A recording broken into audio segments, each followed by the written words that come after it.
Hello everybody, it's Carbine Cowboy coming to you again from the great state of Montana. Hey, I'm out here today with an American classic. Yep, that's right, you guessed it, the M1 Carbine. The M1 Carbine was developed just right before World War II, and the reason why they developed it was the military wanted a replacement for the Colt 1911 A1 45 caliber pistol. What they were after is they wanted something that was a little more accurate and could reach out there to a further distance for typical engagements of that time. The carbine was not intended to replace the current M1 Garand that was in service, but was to give a little extra range and a little extra firepower to troops that were already too burdened.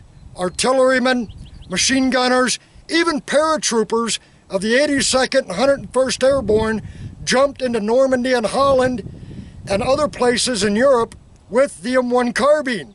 They liked it because it was easy to top off, and for the typical engagements that they were fighting in a lot of the city fighting, a couple of city blocks, it was more than adequate. Now I know a lot of people are going to argue that the M1 Carbine got a really bad rap during Korea for its so-called lack of stopping power in Korea. I'm here to tell you that is a myth. That has been a myth that has been projected from generation to generation. If you had watched my previous video that I did entitled Myth or Fact of the M1 Carbine, I had this rifle out in the dead of winter. It was about 30 degrees and I fired it at 100 yards and the bullet went clean through 3 inches of newspaper and a half-inch dried pine board at 100 yards. Now today what I am going to do for you is I am going to shoot this weapon at 200 yards to give you the idea of what this round and rifle were capable of doing. What I'm shooting at today is a couple inches of newspaper with 2 milk jugs in the center. If that bullet will go clean through all of that, it is more than adequate for deer-sized game at that distance. So what I'm going to do for you now is I'm going to fire this weapon at 200 yards into that target. That way you can see what this round and this rifle are capable of doing and try to do away with the myth that it got during Korea.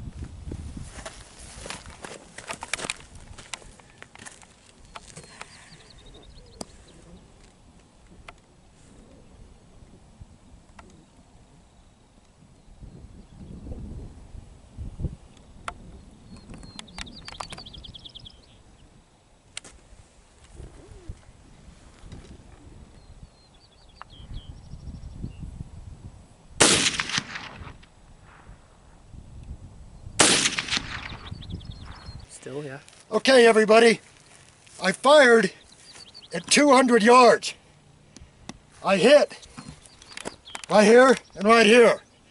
Now, as you can tell, that's a couple of, about a good inch of solid newspaper and magazines, and this holds 2 1-gallon milk jugs. Them bullets went clean through. So now what I'm going to do is open this up and let you get an idea of what this cartridge did.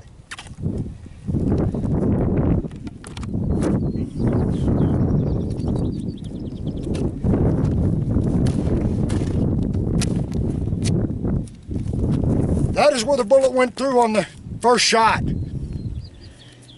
You can see the hole that cut coming out through those magazines.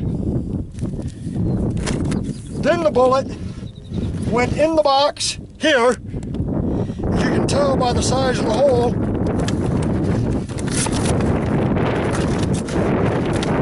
It completely went through the first jug. There's the hole going in. The bullet came out and completely blew out the second jug. So that is 2 gallons of solid water that bullet went through. And let me show you something interesting that I just found.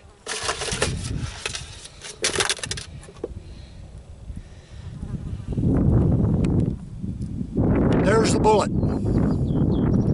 There's the copper jacket. And there's a couple of fragments of the bullet. Now, this was at 200 yards. So if I may, I am really going to dispel the myth of the .30 carbine due to its lack of stopping power and the bad rap that it got during Korea.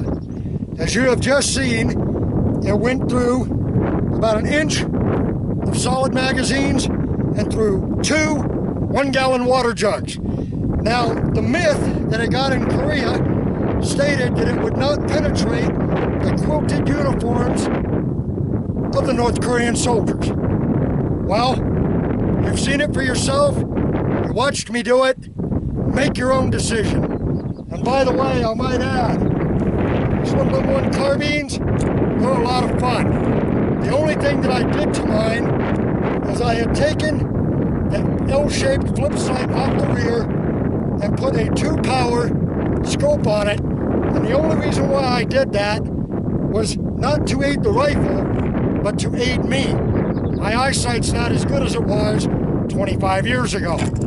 Other than that, these are a fine, fine rifle, and they are more than adequate for taking up to deer-sized game at a couple of 100 yards.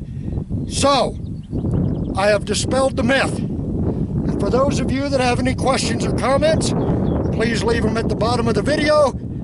From the Carbine Cowboy and Montana Mountain Man from wonderful Montana, see you next time.